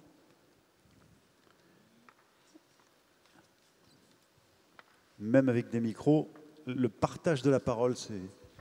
Merci, je voudrais que peut-être les gens du panel élèvent un petit peu le débat sur le paradoxe qu'il y a dans le mot même de partage. Je vais prendre la métaphore du gâteau. Je coupe le gâteau en deux et chacun sa part. Et puis maintenant, nous sommes tous les deux, ou plusieurs, autour du gâteau, et là, on dépasse le partage pour communier ensemble et faire autre chose ensemble. Alors, j'aimerais bien, je pense qu'il n'y a que Lilian Thuram qui a pris cette optique dès le départ, quand il nous a parlé de l'apartheid. On coupe en deux, chacun de son côté, tout va bien. Et puis, il y a faire quelque chose avec le collectif. Alors, j'aimerais que chacun s'exprime sur ce dépassement. Parce que vous pensez que le journaliste ou le philosophe ne s'intéresse pas aux banquets ? Mais je vous provoque, mais pour les provoquer, je vous rassure, vous avez raison et j'ai bien compris votre question. Alors, Lilian Thuram, vous avez été à la fois interpellé. Mais moi, je suis d'accord que dans le mot partage, il y a reconnaissance. Je te reconnais, donc je peux partager avec toi. Mais je pense que malheureusement, l'histoire démontre que souvent, on n'a pas reconnu tout un chacun faisant partie du même groupe. On n'a pas reconnu l'humanité de l'autre. Et avec la Fondation, on travaille sur ce sujet. D'ailleurs, on a pour ambition de faire une exposition qui s'appellerait « Être humain ». Parce qu'on nous apprend beaucoup de choses, mais peut-être qu'on ne nous apprend pas comment on devient être humain, comment on reconnaît l'autre et l'humanité de l'autre chez nous-mêmes. Et c'est l'histoire. Par exemple, on peut raconter l'histoire de Christophe Colomb qui arrive dans les Amériques. Très rapidement, il y a la controverse de Valladolid pour expliquer est-ce que les Amérindiens ont une âme? Est-ce qu'on les reconnaît comme nous-mêmes? Et moi, je pense que c'est fondamental. C'est-à-dire qu'aujourd'hui, nous avons conscience de vivre sur la même planète. Donc, comment arriver à reconnaître l'autre sur le même plan d'égalité? Et comme je vous ai dit, l'égalité est une nouveauté dans notre pays. L'égalité dans d'autres pays n'existe pas encore. Donc, comment reconnaître que nous pouvons partager cette terre, comment nous pouvons partager ce pays, mais pour cela, il faut aussi partager une histoire. Et le commun, c'est construire une histoire commune. Et donc, je pense que si on ne construit pas une histoire commune, et si on ne se reconnaît pas avant tout comme des êtres humains, ben effectivement, il y aura des confrontations. François-Olivier Gisbert, j'étais frappé en revoyant l'histoire à l'occasion de l'attribution à l'Europe, à l'Union européenne du prix Nobel de la paix, de cette idée selon laquelle ce qui a marché, c'était évidemment faire des choses concrètes ensemble, et le partage du charbon et de l'acier, par exemple, mais aussi, comme le dit à l'instant Lilian Thuram, ça a marché sur un deuxième pied fondamental, la reconnaissance d'égalité parfaite entre l'Allemagne et la France. Ne plus cesser de se jeter l'opprobre et de vouloir se venger en permanence, et surtout reconnaître l'identité à égalité de l'autre, en l'occurrence l'allemand pour nous et réciproquement. Ces deux idées qu'il fallait créer de la richesse, mais aussi se respecter à égalité, c'était nouveau, ça. Oui, je ne sais pas si on peut faire entrer ça dans le partage, mais bon, c'est vrai qu'il y avait quelque chose de comique il y a quelques années quand le prix Nobel a été attribué à Barack Obama, qui venait juste d'être élu. Et il y a encore quelque chose de comique à donner ce prix Nobel à finalement une institution qui a beaucoup de problèmes en ce moment. Mais c'est sûr qu'en même temps, on peut, quand on réfléchit un peu, on se dit qu'il y a une logique, parce qu'au fond, ce sont des pays qui se sont fait la guerre. C'est un mot, vous voyez, on a parlé beaucoup partage, mais je crois qu'il ne faut pas jamais oublier la guerre derrière.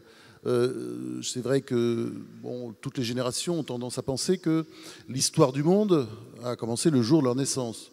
Et donc, il y a peu de Français aujourd'hui, forcément, à cause de la démographie, qui pensent que c'est possible, ça peut recommencer. Et si vous regardez l'histoire, pas seulement du XXe siècle, regardez l'histoire à travers les siècles, il y a une tradition de la guerre civile européenne, c'est un sujet de livre d'ailleurs, mais la guerre civile européenne, ça revient régulièrement. Alors, on a connu une belle période d'abondance avec les 30 glorieuses, là on est rentré dans les 30 piteuses, c'est plus compliqué, mais pour l'instant, il n'y a pas de bruit de botte. Mais ça peut revenir à tout moment, à l'occasion d'une crise. Et puis regardez les Balkans. Les Balkans, la Yougoslavie, c'était quelques pays qui s'entendaient bien, il n'y avait pas de souci. Puis un jour, le couvercle s'est soulevé et ils se sont fait la guerre. Et donc, l'idée pour répondre vraiment à la question de Thierry, c'est qu'à un moment donné, il y a eu des hommes après la guerre, la Deuxième Guerre mondiale, qui se sont retrouvés, Konrad Adenauer, le Français Jean Monnet, le Français Robert Schuman, et qui se sont dit plus jamais ça. C'était ça la phrase. Et donc, est-ce qu'il faut faire entrer ça dans le partage? Peut-être parce que d'une certaine manière, c'est vrai qu'on doit être hantés, nous les humains, par la guerre, qui est une idée qui a totalement disparu, parce que c'est vrai qu'il y a des petites guerres locales ici ou là. Il n'y a pas de grande guerre, il n'y a plus de grande guerre mondiale, ça fait déjà un demi-siècle, donc on a plus d'un demi-siècle, on n'a pas de grande guerre mondiale. Mais l'homme est une machine à faire la guerre.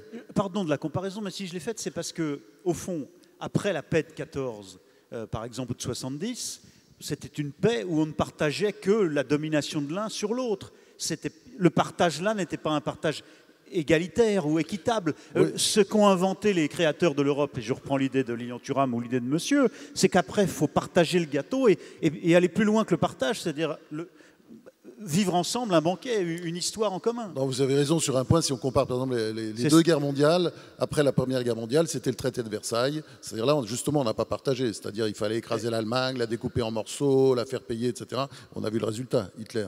Donc partager, ça veut dire peut-être penser à créer quelque chose ensemble plutôt que de respecter l'autre, son identité. Tout d'abord, je pense que l'homme n'est pas une machine de guerre.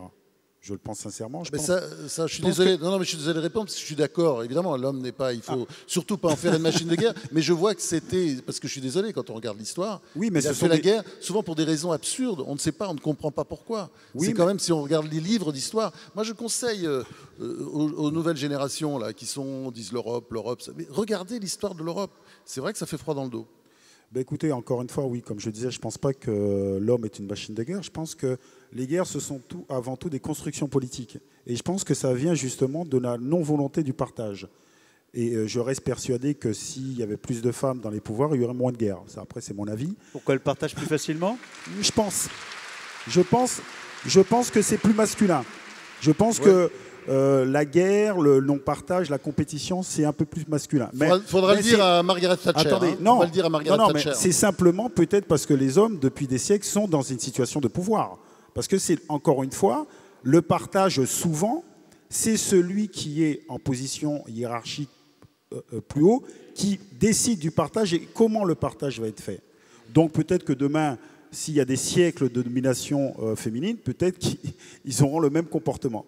J'ouvre une toute petite parenthèse parce que je trouve ça savoureux. Quand tout à l'heure, vous avez fait l'apologie plutôt noble du prof plutôt que du footballeur, bah là, vous n'avez pas été applaudi, mais sur les femmes, ça marche toujours. Hein. Ah non, c'est formidable. Non, mais parce que c'est. Je referme la parenthèse. Non, mais de toute façon, entre nous, la réalité quand même aujourd'hui, c'est que nous sommes 4 hommes en train de parler là. Hein. Bien sûr. D'accord. Mais c'est la ministre. Non, mais c'est. La ministre a équilibré la question. Mais en tout cas, je pense que les vrais problèmes sont liés à la non-volonté du partage. Et donc, il faut éduquer les enfants à comprendre qu'effectivement, il est préférable au partage pour qu'on puisse vivre ensemble. Les questions qui ont été posées là par monsieur, quand même, monsieur là-bas aussi, sur l'identité et sur la capacité à choisir entre un partage raté, en quelque sorte, et un partage qui porte un projet, qui permet finalement d'aller plus loin. Comment vous réagissez à ça ? Ça passe par le respect de l'identité de l'autre. Oui, d'abord, il faut évidemment s'entendre sur les mots, c'est-à-dire le partage, ça n'est pas la partition. Si nous partageons un moment ensemble, nous ne sommes pas en train de le couper en deux, nous partageons tout simplement. Et donc là-dessus, il y a une question de définition des termes. Ce qui est à toi est un peu à moi encore, et réciproquement. Exactement. Donc je ne pense pas qu'il faille, dévoyer le mot de partage en l'idée que c'est forcément question finalement de nouvelles frontières qu'on se crée entre soi. C'est presque l'inverse, évidemment, mais après, encore une fois, c'est une question de définition des mots. Oui, la question que vous posez m'invite à souligner encore une fois ce sujet-là, mais parce que la pédagogie, c'est aussi la répétition, mais c'est que, en effet, le vrai partage, c'est le partage d'objectifs, c'est le partage par l'esprit, en commençant quelque chose. Beaucoup plus que le partage une fois que quelque chose est fini et qu'on le donne. Ce point-là est absolument majeur, et il est vrai à une petite échelle, l'échelle de la classe, il est vrai aussi à une grande échelle, par exemple l'échelle d'un pays comme la France pour son système éducatif. Si nous avons tant de difficultés à le faire évoluer, c'est d'abord parce qu'on a du mal à créer des consensus autour de l'école, que c'est le terrain de jeu parfois de débats qui la dépassent, et que c'est très très difficile d'arriver justement à avoir ce partage de valeurs. Et de ce point de vue-là, ce qui me paraît très important, si on veut réussir sur le long terme, c'est les évolutions nécessaires, c'est d'instiller la notion de valeur avec les autres notions qui vont avec le partage. C'est-à-dire la question des connaissances, par exemple. En matière d'éducation, on transmet non seulement des connaissances, mais des valeurs, et ça va ensemble.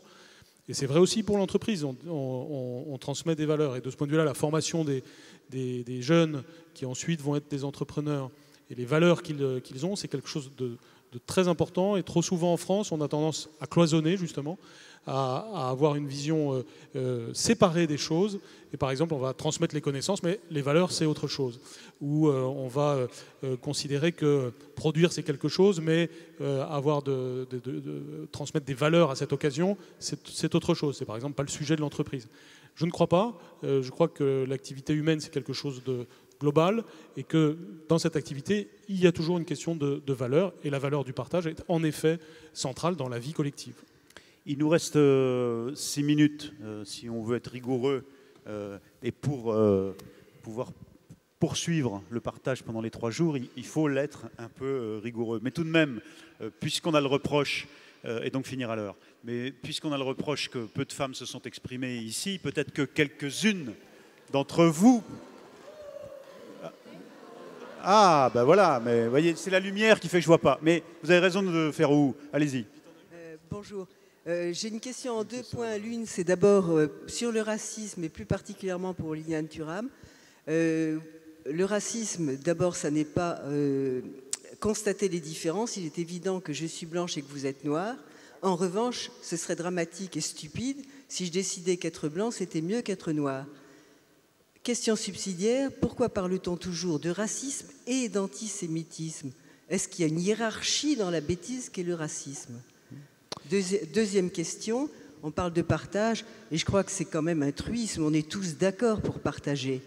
Que peut-on faire quand on est dans des sociétés, des pays où les écarts de fortune se creusent exagérément, ce qui peut créer des situations explosives? Le communisme s'est écroulé de sa belle mort, personne n'a lutté pour défendre l'URSS, personne n'a pris les armes. Le capitalisme n'est pas en meilleur état, mais pour l'instant, il paraît très explosif. Qu'est-ce qu'on peut faire? Merci. On peut repartir là. Un autre débat. Madame, ici. Ici. Là, si vous voulez bien. Levez-vous. Oui, bonjour. Ma question, elle est par rapport au partage et à la dimension collective. Est-ce que dans l'éducation, on travaille sur cette notion? Il y a très peu, voire pas d'épreuves collectives, où à un moment, on remet son destin dans les mains des autres et dans les mains d'un groupe. Est-ce qu'on peut, à un moment, apprendre et enseigner cette notion collective et justement du partage de la responsabilité comme du succès? Oui, c'est une question que je voulais poser sur la laïcité, au fond. Est-ce qu'il ne faut pas sortir de soi-même, de sa famille, de ses origines, comme l'impose l'école laïque, publique, républicaine, pour être capable de partager? Une autre question, une dernière, et ce sera aussi... Ah non, mais on n'aura plus le temps, pardon. Oui, là, allez, madame là-bas, et ce sera la dernière, je suis navré. C'est la dimension frustrante de ce partage de la cité, mais c'est déjà formidable de pouvoir converser. Je vous en prie. Oui, merci. Je voudrais juste... Près du micro, qu'on vous entende bien. Oui, faire un constat, c'est qu'on a beaucoup parlé du partage de l'esprit, de la connaissance, de l'intelligence. Je voulais juste faire remarquer que si Liliane Thuram est si bien entendue, c'est parce qu'on a partagé ses émotions sur le stade et que du coup, on n'a pas d'effort à faire par rapport à ça. On sait comment il est, on sait sa sorte d'honnêteté intellectuelle. Aussi, parce que quand on l'écoute, il est extrêmement clair. Et je voudrais parler du partage de l'émotion qui fait beaucoup avancer les choses. Et je pense que dans l'école, dans l'enseignement, les émotions sont tout le temps là, mais peut-être pas assez mises en valeur ou partagées. Merci. Je vais répondre à... Lilian. Ben, effectivement, tout d'abord, c'est ce que je dis dans les écoles. Nous sommes tous différents, heureusement. Et je pense qu'on ne le dit pas assez. Même les personnes qui partageraient la même couleur de peau sont aussi différents. Mais effectivement, le racisme, c'est quoi? C'est mettre une certaine hiérarchie entre les personnes. Et malheureusement, l'histoire a fait en sorte qu'on puisse s'enfermer dans nos couleurs de peau parfois, et de façon émotionnelle, encore une fois, parfois, on rejette l'autre parce que derrière sa couleur ou derrière sa religion ou son genre, il y a tout un passé. Et donc le racisme, effectivement, c'est cette hiérarchie qui existe et qu'il faut qu'on dénonce et qu'on dépasse. En même temps, le partage par l'émotion, c'est l'art, mais c'est le sport aussi. L'émotion de gagner tous ensemble, l'émotion qu'on a eue en 98, c'est formidable. Et il y a eu un grand espoir derrière de revisitation de notre société à travers le partage des couleurs, des origines et de ce qu'on avait en commun. Mais encore une fois, je pense que nous sommes vraiment des êtres d'émotion avant d'être des êtres de raison. Et donc c'est tout à fait normal que les choses passent par l'émotion. Et souvent, on ne se rend pas compte de ça. On ne se rend pas compte de l'importance de l'émotion. Et c'est vrai que dans notre société, parfois, on a tendance à vouloir étouffer ces émotions. Et par exemple, l'émotion que nous avons vécue tous en 98, après la victoire de la Coupe du Monde, je pense qu'on aurait pu embrayer sur quelque chose de plus intelligent, parce qu'on n'a pas revisité notre passé, on n'a pas eu d'objectif commun, encore une fois, parce qu'encore une fois, il faut une construction, une volonté de construire du commun. Et là, c'était, je dirais, c'était des slogans, mais des slogans très vides, en fait. Et donc, malheureusement, enfin malheureusement non, parce que je pense que quand même, ce moment-là à générer quelque chose dans l'inconscient collectif qui ne pourra pas être oublié. Je pense que les enfants qui sont nés à cette période-là ont une autre vision de la France que celle d'avant. Alors, Liliane vient de répondre sur le racisme, mais Madame disait aussi comment est-ce qu'on fait quand on a autant de difficultés à partager.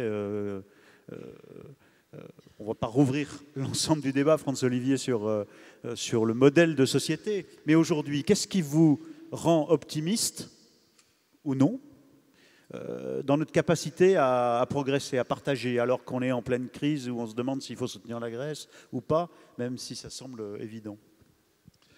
On voit bien qu'on est aujourd'hui dans une société de la plainte, du bon sentiment.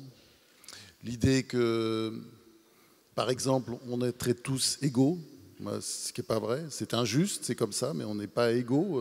On peut naître nabo, on peut naître avec un pied beau, on peut naître, enfin voilà. Et de toute façon, on est évidemment égaux derrière, mais la vie est plus compliquée.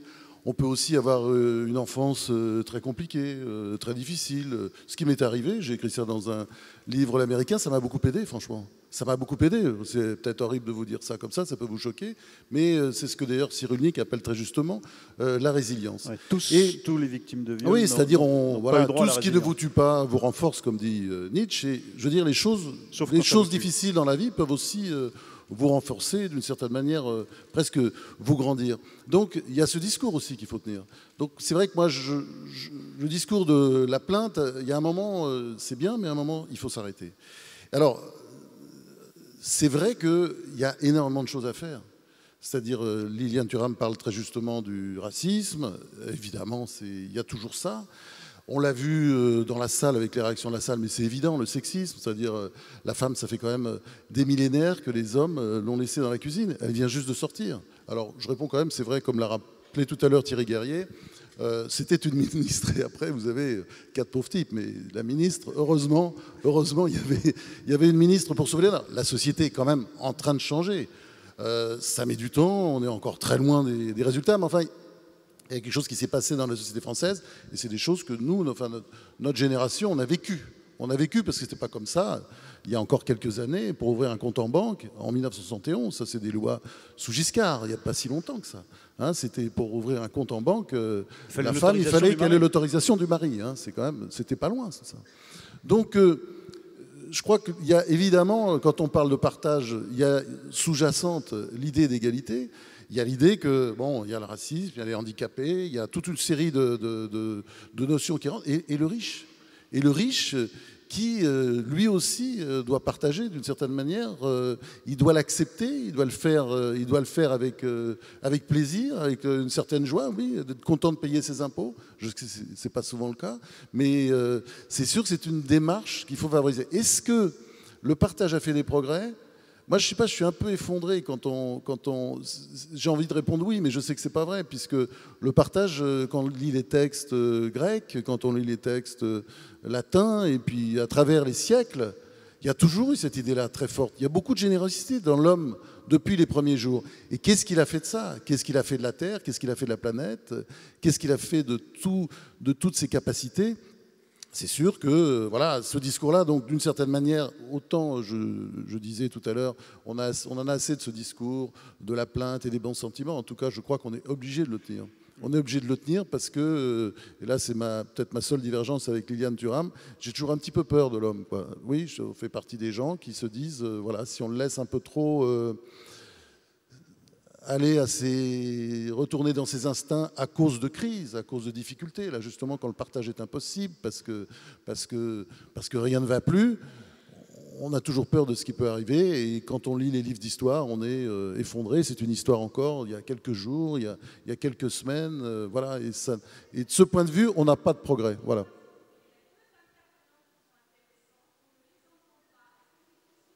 Bon, ben, je m'en vais tout de suite, madame.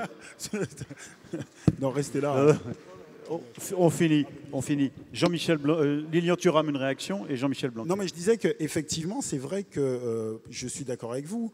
Par exemple, le racisme est en diminution. C'est-à-dire que mon grand-père est né en 1908, 60 ans après l'abolition de l'esclavage. Donc, vous voyez que quand même, les choses vont dans la bonne direction.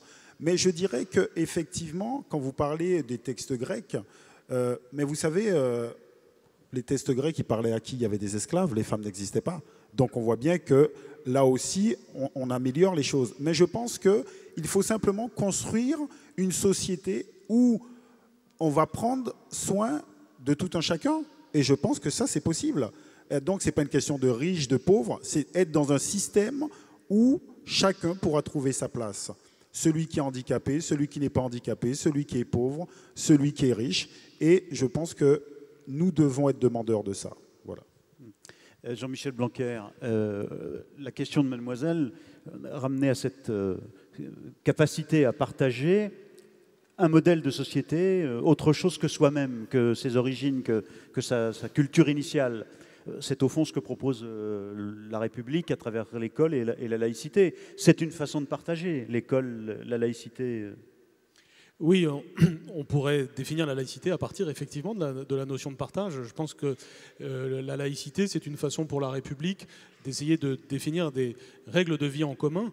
Mais dit comme ça, c'est nécessaire mais pas suffisant. C'est-à-dire qu'on définit un cadre, mais ce cadre peut être un peu sec, un peu mort s'il n'a pas un contenu, si ce partage n'est pas vivant. C'est pour ça que toute cette question autour de la misère, de la nécessité de la compenser, de la nécessité de lutter contre, nous renvoie toujours non seulement à la misère matérielle, mais à la misère morale. Et pour qu'il y ait un véritable partage, il faut qu'il y ait une envie d'être ensemble, il faut qu'il y ait des objectifs partagés, je le répète, mais une envie de faire quelque chose ensemble pour commencer. Donc la question du désir, la question de l'envie, la question de la joie aussi, ça c'est par rapport à ce qu'a dit Franz-Olivier Gisbert. En effet, cette question du bonheur d'être ensemble est absolument décisive et c'est dès le plus jeune âge que ces choses-là passent. Or, j'ai peur que la société française diffuse trop souvent une espèce de pessimisme naturel. Vous êtes d'accord sur l'idée de la plainte Oui, je suis d'accord avec ça, bien entendu, et qu'on doit diffuser autre chose, ne serait-ce que parce qu'on a des raisons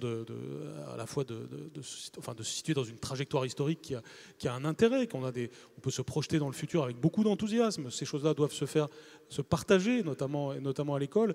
Et dans la question qui était posée, d'ailleurs, j'entendais quelque chose d'aussi d'un peu précis qui était, je crois, mais je l'ai peut-être surinterprété, qui était, au fond, est-ce que les examens ne sont pas toujours individuels? Est-ce qu'on ne devrait pas créer des examens un peu collectifs? Et je pense que, alors il y en a un peu, ça existe, notamment en sport d'ailleurs, mais dans d'autres domaines, mais c'est petit aujourd'hui, ça pourrait être beaucoup plus grand dans le futur, et ça montre que, bien sûr, on peut gagner seul. C'est-à-dire des examens en équipe. Enfin, on peut gagner aussi ensemble. Ça, c'est quelque chose de très important. Et partager la victoire. Oui. Alors, on peut ne pas apprécier quelqu'un, mais on n'est pas obligé de lui envoyer publiquement à la figure. En l'occurrence, je pense qu'on a partagé avec 3 personnages passionnants, et je le dis sans aucune forfanterie, chacun selon l'endroit où il parle, son expérience qu'il a à faire. Voilà, pour Franz-Olivier Gisbert, comme pour Lilian Thuram, et comme Jean-Michel Blanquer.